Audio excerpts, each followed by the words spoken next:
Bom dia, vocês que estão todos sintonizados nesse canal, um canal que presta serviços inestimáveis à saúde no Brasil, à educação também, um canal que existe há tanto tempo, o Telesaúde, Goiás, muitos pontos espalhados no estado e gente assistindo até fora de Goiás. É com muito prazer e com muita alegria que nós começamos a aula de hoje, que não é bem uma aula, né? Não é um dia recomendado para uma aula, ou uma ocasião recomendada para uma aula. É mais uma oportunidade de reflexão, porque agora, no dia 20, nós comemoramos o Dia Nacional da Consciência Negra. E a recomendação é reflexão sobre, e não ensino propriamente. Ensino é uma coisa, reflexão é outra. Então, o que nós pretendemos hoje, né, nesse dia 17 de novembro, agora de manhã, é produzir uma reflexão sobre o Dia da Consciência Negra, que é dia 20 de novembro, 20 próximo. E reflexão é uma coisa complicada, não é uma coisa fácil de fazer, né? Eu, por exemplo, prefiro uma estratégia que é a de estabelecer um contexto, né, uma base de contexto, para que a partir desse contexto a gente evolua para a reflexão. Então a gente introduz um contexto para que esse contexto nos dê motivos e segurança para a reflexão. Agora, na reflexão vale o que pensa, o que se pensa, vale o que se sente, vale o que se quer, vale o que se intui até, né? Podemos dizer assim. Então, reflexão é reflexão. Não tem a obrigação de ser alguma coisa normatizada, regrada, direcionada. Não, a gente vai falando o que sente, o que pensa, isso é reflexão. E é bom que seja assim para o Dia da Consciência Negra, porque há muito que se pensar. E há que se ter liberdade para isso, porque liberdade é uma palavra-chave para esse Dia da Consciência Negra. Liberdade de reflexão, liberdade de expressão, de ação, liberdade para produzir consciência. E isso é necessário, né? Então, vamos lá? Deixa eu ver se eu consigo passar aqui o slide, né? Espero que todos estejam vendo, né? No contexto histórico, as celebrações do dia 20 de novembro surgiram na segunda metade dos anos 70, no âmbito das lutas dos movimentos sociais contra o racismo. Olha só a palavra, racismo. Em um sábado de 1970, muita gente que assiste agora nem tinha nascido. Quem nasceu em 70 tem mais de 50, 70, 2030, 51 anos. Um grupo de negros no Rio Grande do Sul cunhou o dia de 20 de novembro como Dia da Consciência Negra. Né? O idealizador disso, no Rio Grande do Sul, né, foi o poeta e professor e pesquisador gaúcho Oliveira Silveira, um negro. Então, tá aí, né? É muito recente esse movimento. Culturalmente, ele não teve tempo ainda de produzir resultados amplos, mas já tem feito muita coisa, de sorte que nos últimos 50 anos, né, temos com muita dificuldade, uns mais, outros menos, tentado levantar essa consciência do que representa o Dia da Consciência Negra. Né? Vamos em frente. Comemorações. Diversos estados e mais de 1.000 cidades do país adotaram a causa e instituíram a celebração por meio de leis municipais e decretos estaduais, que já é um grande avanço, né? O Poder Legislativo e o Poder Executivo se interessando por isso e promovendo isso. Alagoas foi o primeiro estado brasileiro a decretar feriado no Dia da Consciência Negra. Isso foi em 55. Foi no território alagoano, à época pertencente a Pernambuco, que vocês sabem que primeiro existe o Pernambuco, né? E depois é que veio Alagoas, dentro de Pernambuco, como outro estado, né? Então, foi no território alagoano, na época pertencente a Pernambuco, que Zumbi dos Palmares nasceu. O Quilombo dos Palmares, o mais famoso pela resistência e organização em diferentes aldeias interligadas e considerado o maior quilombo territorial e temporal do Brasil, fica na Serra da Barriga, onde eu estive pessoalmente, no atual município de União dos Palmares, onde eu estive pessoalmente. A comunidade quilombola durou cerca de 100 anos. Em seu auge, chegou a abrigar 25.000 a 30.000 negros.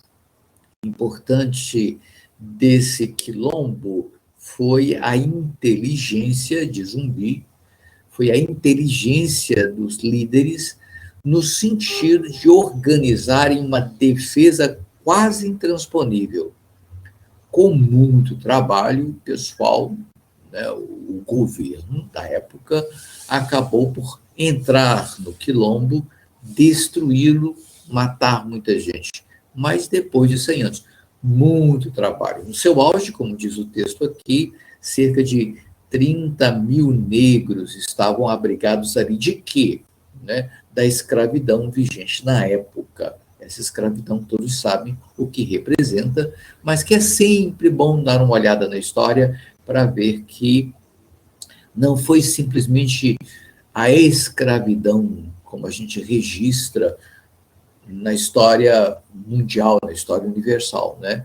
No Brasil, foi uma coisa terrível, terrível, do ponto de vista da humanidade mesmo, né? Foi um crime de lesa humanidade a escravidão, porque os negros foram impedidos de serem gente, de terem alma, de terem consciência, de serem humanos. E como animais foram explorados, como animais foram maltratados, como animais foram comprados e vendidos, e como animais foram colocados na sociedade a serviço do branco, como animais.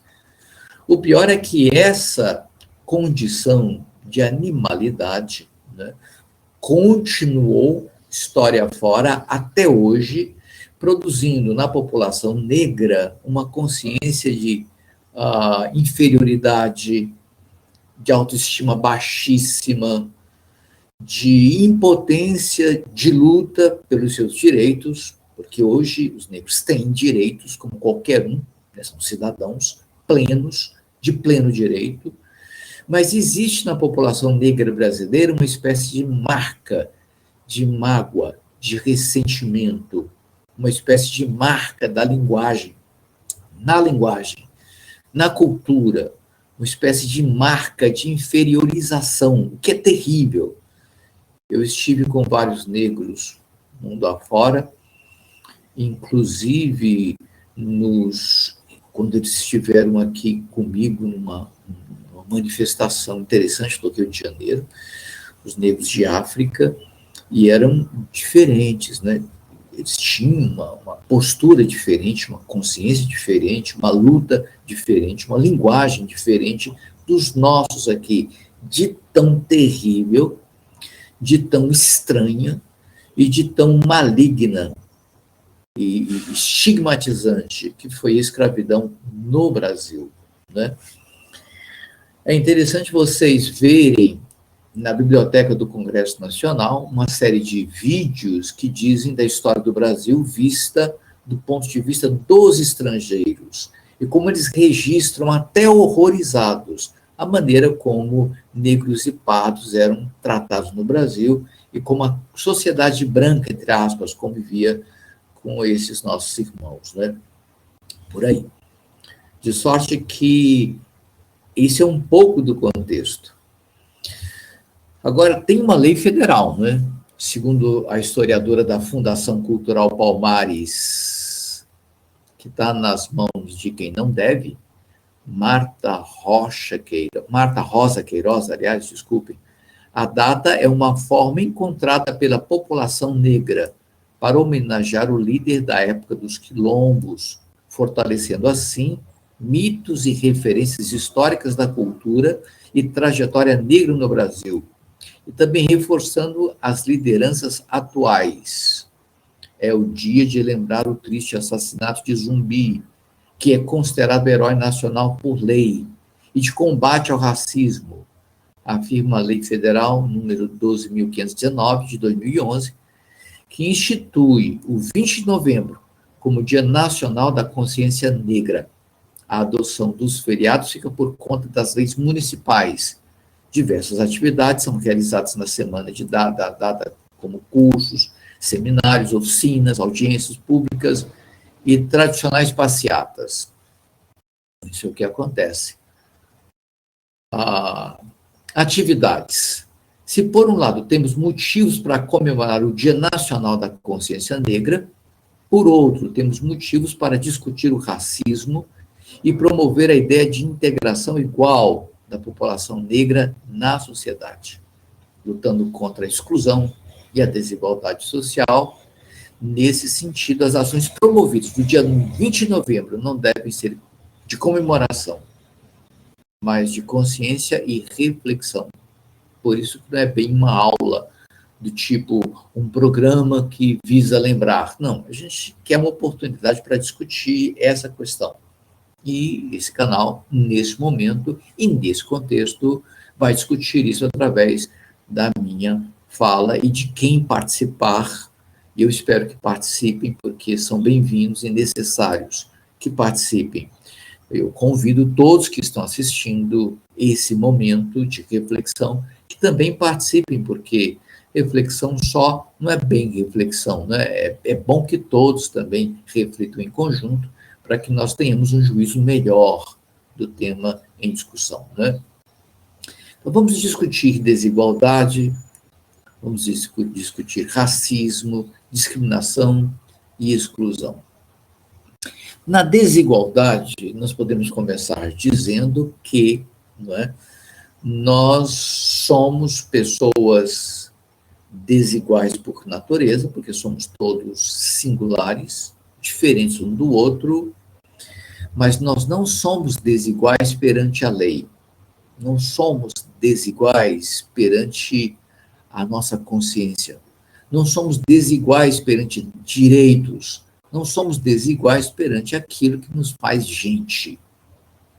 A desigualdade que nós discutimos em relação por exemplo, ao modo como se vê o negro no Brasil e até no mundo, é uma coisa muito complicada, porque eu tenho inteira consciência de que eu existo por causa do outro, e do outro também negro, já que a minha avó era negra, né? Eu sou pardo. Nos meus documentos constam que eu sou branco, mas eu não sou branco, eu sou pardo, eu sou descendente de negros, diretamente descendente de negros, e me orgulho disso. Agora, no contexto da desigualdade, negros e pardos são menores, inferiores, seres até desprezíveis, na medida em que estádios de futebol, nós vemos aqui, ali e acolá, pessoas, né, considerarem os negros como inferiores, semelhantes a macacos. E até fazem gestos, né, simiescos, imitando macaco, jogando banana. Um dia desse, acho que foi no Rio Grande do Sul mesmo, onde nasceu esse movimento, né, havia um torcedor imitando macaco porque havia negros em campo, uma coisa muito complicada. Então, a desigualdade nos fere, como considerada assim, como alguma coisa que inferioriza o outro, que diminui o outro, que desonra o outro, que lhe tira a dignidade.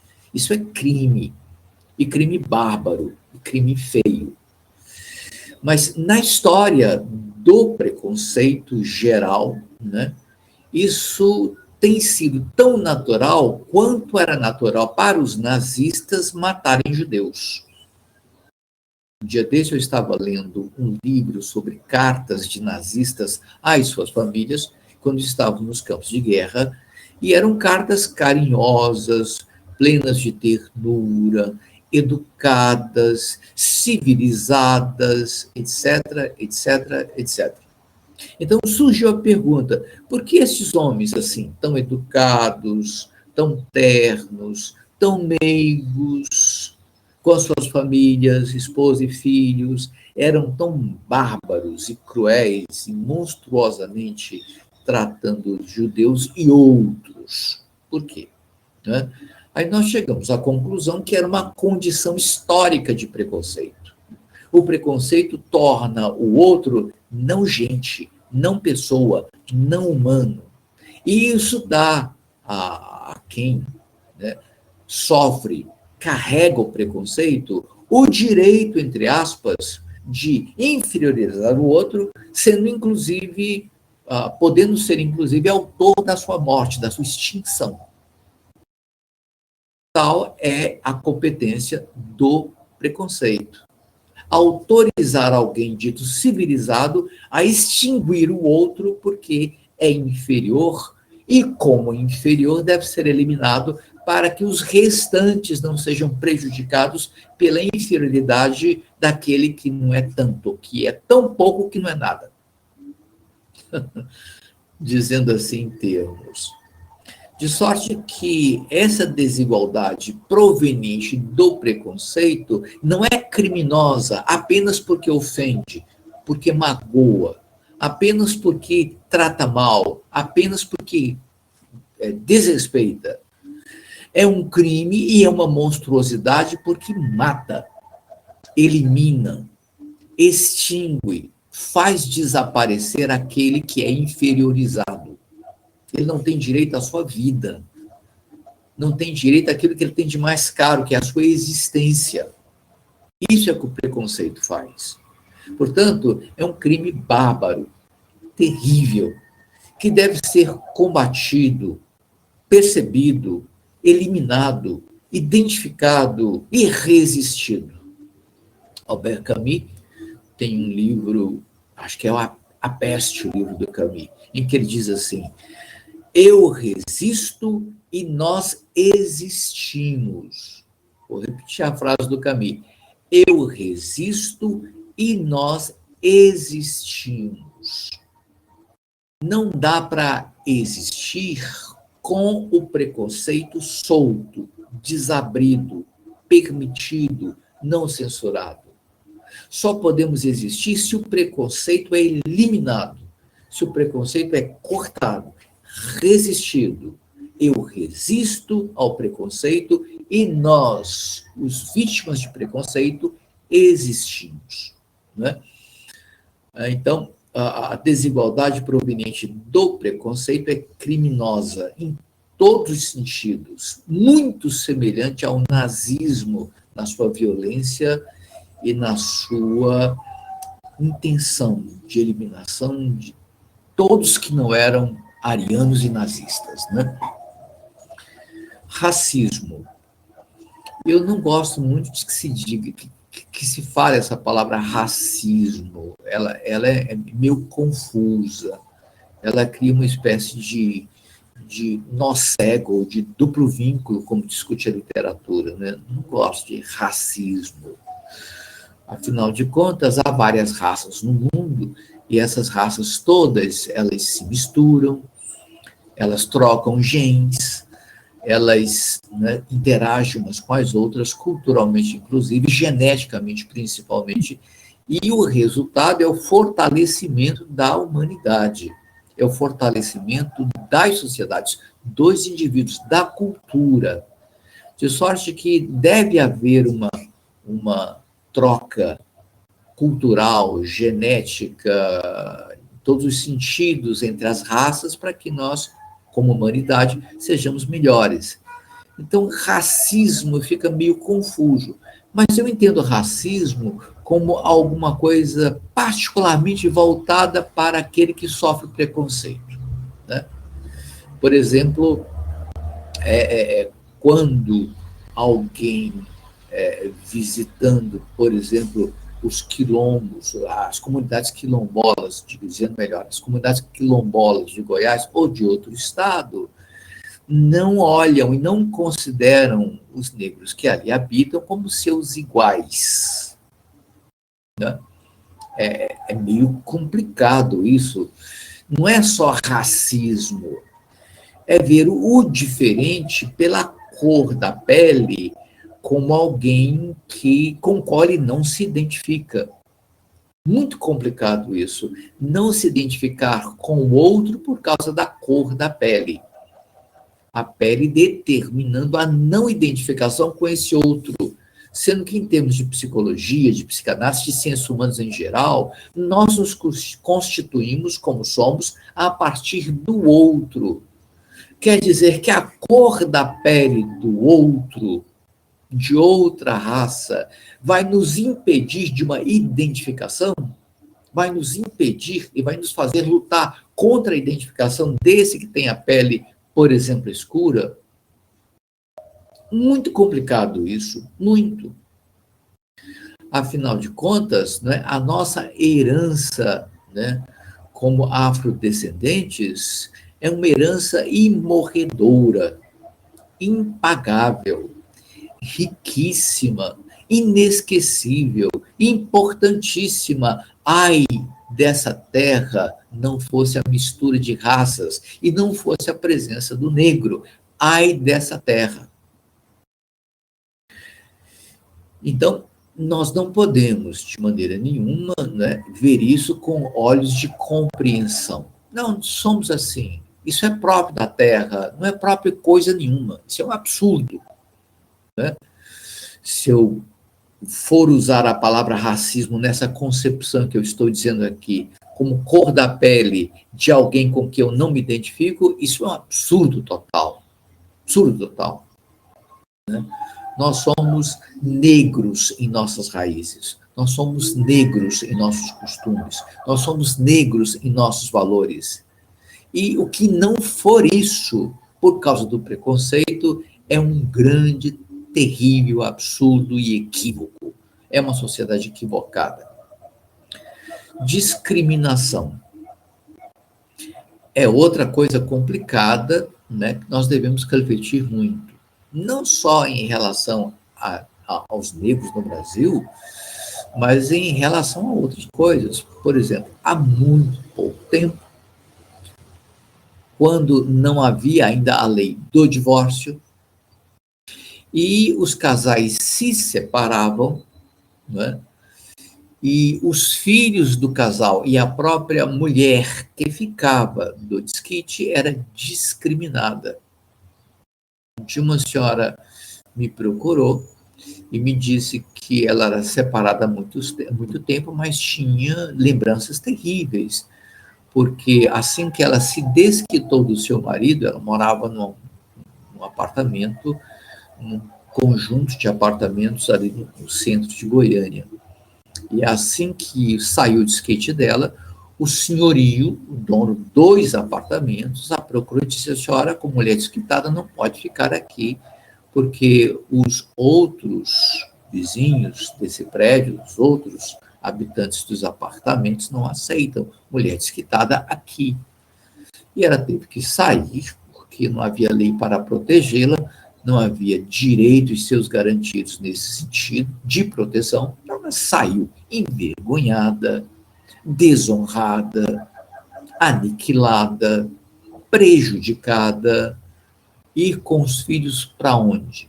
E pior, na escola os filhos começaram a ser tratados de modo diferente, eram olhados de forma diferente, não eram considerados, não eram distinguidos com as facilidades e com o respeito que deviam receber, né?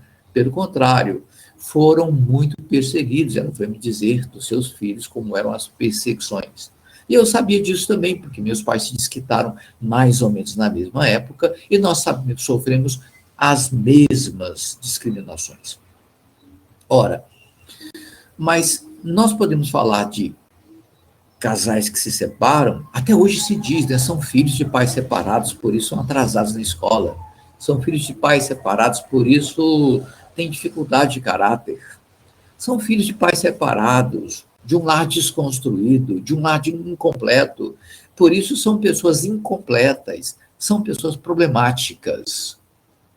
Já vi isso, já escutei isso tantas vezes, em tantos lugares, que é horrível. E sempre dói do mesmo jeito. Mas, como ia dizendo, uma coisa é nós considerarmos a discriminação pontualmente em caso de casais que se desquitam. Outra coisa é todo um povo, toda uma gente, todo um grupo social valiosíssimo, por causa da cor da pele, ser discriminado no trabalho, na escola, no convívio social, de tal maneira a serem considerados perigosos. Pessoas que não eram dignas de convivência com os bons. Quem eram os bons, meu Deus? De sorte que essa discriminação também feria, também magoava, também separava, também excluía, também colocava em ostracismo só pela cor da pele. Há um livro de um autor chamado Kipling sobre ostracismo.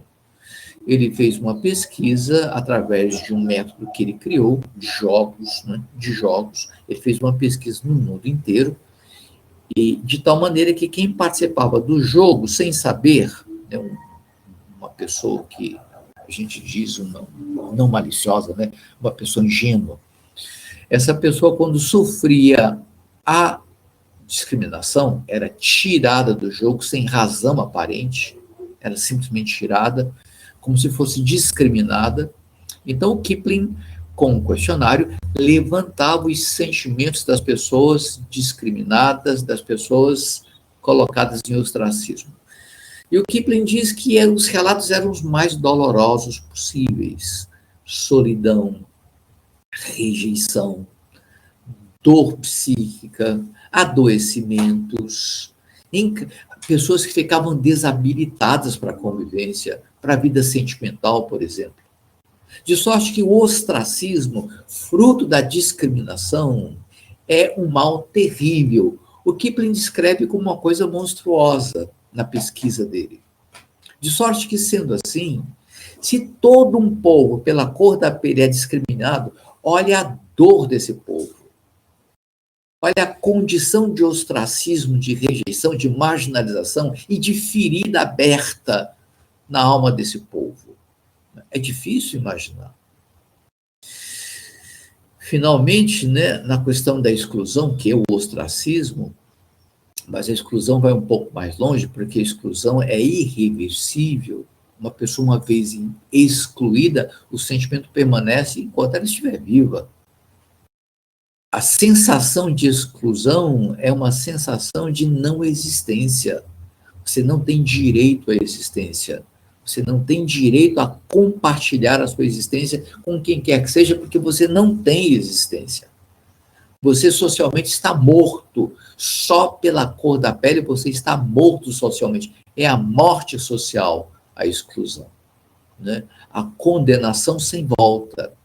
A condenação sem extinção de pena, a condenação gratuita, a condenação inevitável de quem não pode fugir dela.